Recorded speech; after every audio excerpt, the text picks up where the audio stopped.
Good morning. My name is Miguel, and this is Saeed.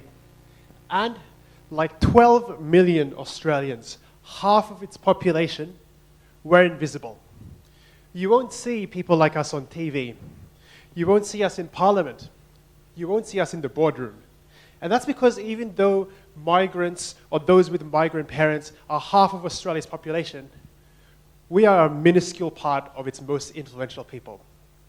The world is calling for its influences to more accurately and inclusively reflect the true diversity in society. That is the gap. That's our opportunity. And this is Culture Share. Culture Share is a marketplace for supplier diversity. What is supplier diversity, you might ask? It is basically the active procurement of goods and services from culturally and targeted communities to meet business needs and social impact goals. For the communities and cultural businesses, our value proposition is quite simple. We bring businesses to them, we give them a voice, we showcase culture. And for the corporates, what we do is we implement and merge a CSR policy within their business value proposition. And we give them an opportunity to not only tolerate culture, but celebrate it quite vividly. How does it work in practice? There are two elements to our business model: the revenue generating and the experiential segment of it. In terms of the revenue generating, we make consultations with suppliers to find out what they can produce that the market might want. And then we go to the customers and find out what their business needs are.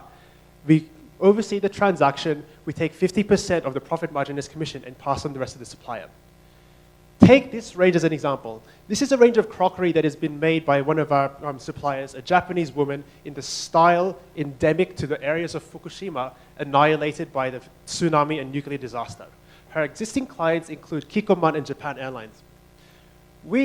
She makes this for about $30 per unit, sells it for $40. We take 5, she takes 5. We also have engaged a textile community from Pakistan who has embroidered logos of our prospective partners, which include NGOs, sports teams, universities, and the corporate sector who have expressed interest in this product. This is how we have proven our concept, and this is where we are so far. But we can essentially expand this concept anywhere. Because we are doing this ourselves, the only overhead is quality control at this stage. Once we have made $25,000 in profit, we take it online. Create the online platform where the suppliers will create accounts, come up with their own product descriptions, customers will browse through it and message and instigate the inquiries on the platform, and the transaction will be processed online through our own accounts where we'll pass it on. Now, you may ask, what's different between this and any other online platform? That is exactly where the experiential component comes in, because we're not just selling the product, we're selling the cultural experience. As we said, we're a bespoke cultural experience company. What we essentially do is we have workshops with the suppliers and the clients from the corporate market to immerse them in cultural diversity. Cultural diversity is a massive issue in Australia, and what we need to do is we need to bring out the voices of the minorities to the corporates. And the way we do that is through our workshops, our interactive sessions with them. Now, this serves as two purposes. One, to showcase culture, and two, to serve as an insurance for our products which might be defective, and as a quality. So as a matter of quality, if one product is defective, we will provide them with a free workshop to immerse them in the cultural experience. In other words, we offer this workshop as an add-on, which they would pay for after they made the purchase. But we would waive this if they're not satisfied. Therefore, they can both learn about the process and also provide constructive feedback directly to the supplier so that they can improve for future purchases and orders. The second component of our experiential experience is a symposium, a TEDx-inspired quarterly one-night event where we invite the suppliers to showcase. We have talks, panels, and performances on culture. And we also invite corporates and we sell tickets to them as well as invite them to sponsor. There are three key purposes in this. Firstly, it shows the celebration of culture as an experience to remember. The second is that by putting many suppliers and many potential clients in the one event, we harness this collective energy to potentially compress this process in one night, by the entire sales process in one night, by getting them to fill in the form on the spot if they want to. The third is we are also making ancillary revenue. Roughly, it could be up $10,000 per event from the combined ticketing and sponsorship. So who is our competitor? We have only one major competitor in Australia. They're called Supply Nation. Now, Supply Nation is a exactly similar business plan to us. What they do is they connect corporate Australia with Indigenous communities. Now, the Indigenous community only is 2% of our entire diverse communities. The remaining 98% have no avenue to go to. Thus, we don't see Supply Nation as our competitor. In fact, we see them as our validator for our business to exist, for the remaining 98%. Might we also add that these are not just any companies. These companies are our first-degree contacts who we've already pitched this idea to and have either expressed interest or confirmed that they are going to make orders. So why are we doing this? Well, first, we would like to say that we are professionals in our fields.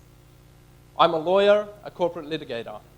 But apart from that, I run an NGO with 3,000 beneficiaries from the migrant and culturally linguistically diverse backgrounds. We are renowned worldwide in terms of our contribution to the society. We are renowned with universities and winners of Human Rights Award. But I also sit on the boards of different multicultural communities that are expressing this need for cultural diversity in Australia. And as for myself, I'm a strategy analyst by profession, and I have the business acumen based upon this. My startup experience includes volunteering in Singapore, the Philippines, and Australia. In Singapore, the startup that I worked with educated migrant workers, business skills, and financial literacy. I also founded a student club for Southeast Asians in Hong Kong, thereby giving a voice to a minority there. And I took this to the most global of global stages, the APEC Summit, where I led the Australian News delegation. So what are we looking for? With $25,000 in funding, we can have demonstration products, so have a supply product line ready to showcase potential clients. We have full stack web development, and we can have risk management. We can have insurance for any products that may not exactly meet needs at this stage. And it's only going up from there. Once we do that and we have more clients, we'll move to the next stage of being able to develop the web platform, as well as upskill those who don't have the skills yet to reach the corporate market. Then the limits are endless. We can go internationally. We have contacts in Singapore, in the Philippines, anywhere, because migration is a universal issue.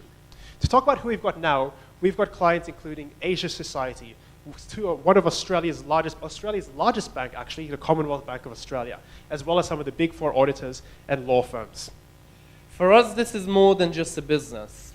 It is bigger than you, bigger than me, bigger than this whole issues that we've presented. It is a global issue that needs addressing. As a refugee myself, I understand the need for supplier diversity in corporate market. I have struggled to reach the corporate ladder and be able to practice as a lawyer.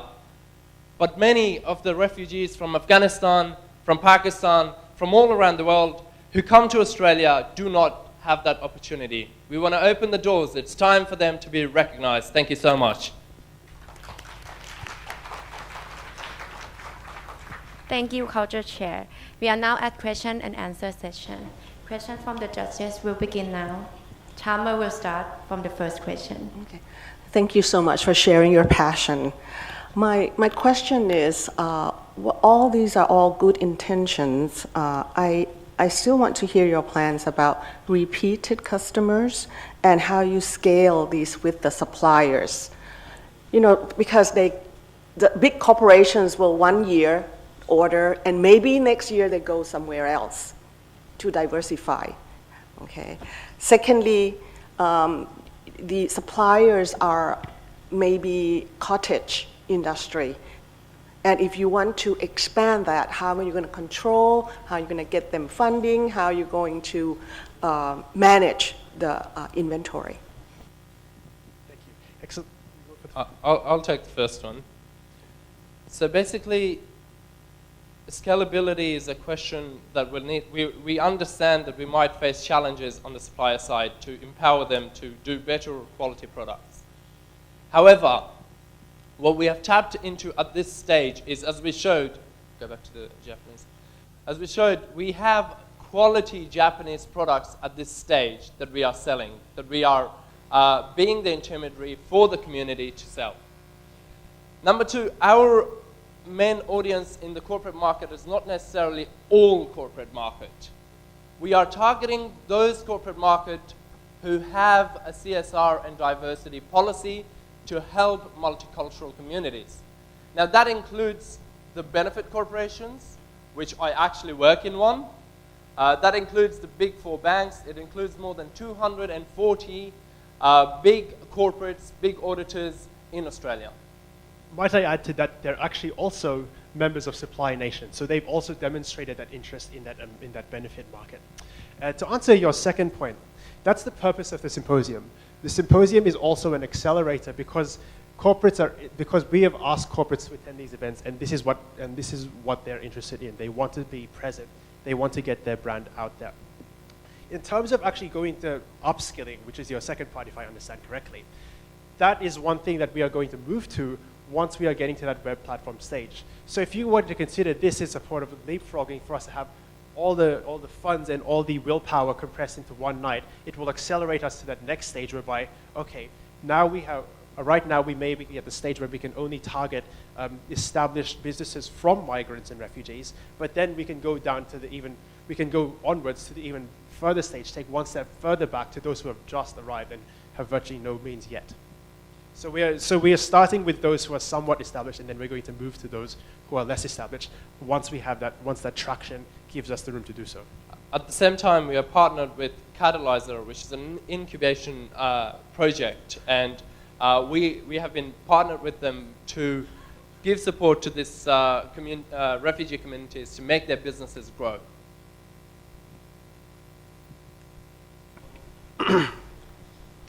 Well, you mentioned you would initially focus on clothing and crockery, but you also say that there would be a few other things that you would look at. I would like to know what you have any early thoughts on what you're planning to expand into.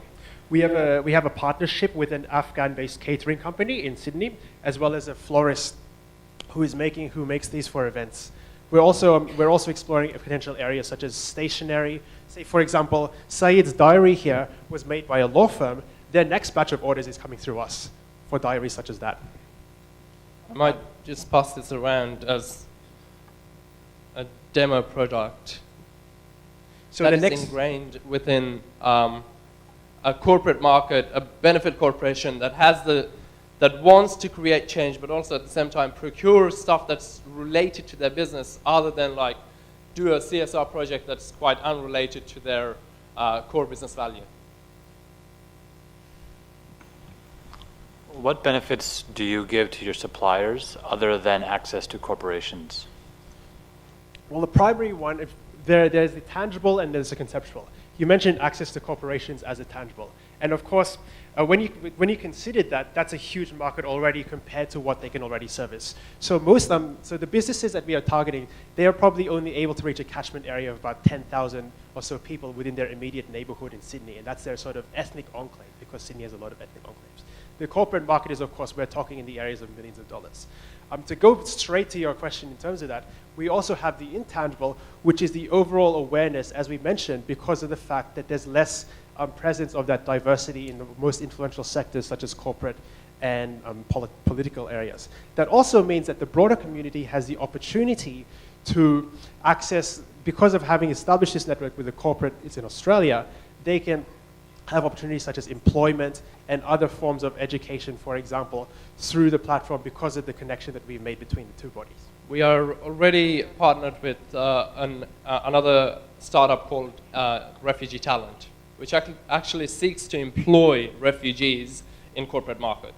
So what we want to do is essentially extend a helping hand to refugee talent through our suppliers to be able to employ these people down the track.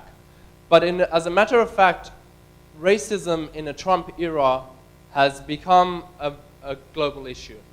And our aim is not only to give these people an opportunity to sell their products, but our aim is to ingrain culture subtly through the corporate market, which are the most influential market in Australia and the world, to be able to have something that's so tangible to them and not reject the idea of diversity. So in short to say, the corporate market is much bigger than to say it's just one benefit. Secondly, we provide additional opportunities to the community at large through areas such as employment. And thirdly, there's also the concept of raising awareness and greater empathy through actually having that presence in Australia's most influential, or even the world's most influential areas. I have a bit of a methodological question. I understand Supply Nation because it deals with indigenous people, and I understand the other one that you mentioned because it deals with refugees. And these are all very specific groups, specific target groups. You mentioned that the issue is a large one. Half the population of Australia are immigrants, and only 2% of them reach the highest level of management. But it is not a clearly defined target group. You will be able to find people, corporations who will support you in addressing the general issue of ill treatment of immigrants. But I frankly do not see how they can be strongly engaged if they do not have specific target groups to work with. Absolutely. Now, Supply Nation's work is not only through procurement policies. What they do is they actually package their product. And the package includes a procurement side. It also includes workshops and promotion videos for the corporates to be able to brand what they're doing as part of their CSR policy. So essentially what we want to do is we want to be able to have a package, an add-on effect to the procurement policy. So you have your supplies that is procured, the diary, but at the same time we will give them an option of the workshops and the symposium to attend. These are part of what's called the continuing professional development goals that they need to meet as part of professionals. In Australia, lawyers have to do 100 hours per year to actually reach, to be culturally competent. And we provide them an avenue to do this in the most engaged, authentic cultural experience possible. Yes. So in short, the workshop is how we make that more targeted. They don't just say we support diversity, we can say we support marginalized community X. The workshops and the symposiums are the value proposition that puts us above other online platforms, and the online platform is the value proposition that puts us above other cultural events. Seeing this, please tell me how you share the culture with this product. The ingrained mark logo on that is a subtle introduction of design. It's a subtle introduction of simplicity for a corporate market. Now the culture is not so much in the final product. The culture is in the process. What happens is we have co-design workshops with the corporate to come up with that final product. And that is where you connect people directly to the corporate. Not only that, but that would be, the current order will be done in the style and from the community from Afghan. So that would be in a canvas, and that will be using a textile pattern that is Afghan. So Mark can put its logo beside an Afghan text, or as part of an Afghan textile pattern, and say because of this, they'll ask where it's from the Afghan community, they can talk about the diversity through that. Time is up. Thank you, judges, for the questions and comments. Thank you, team.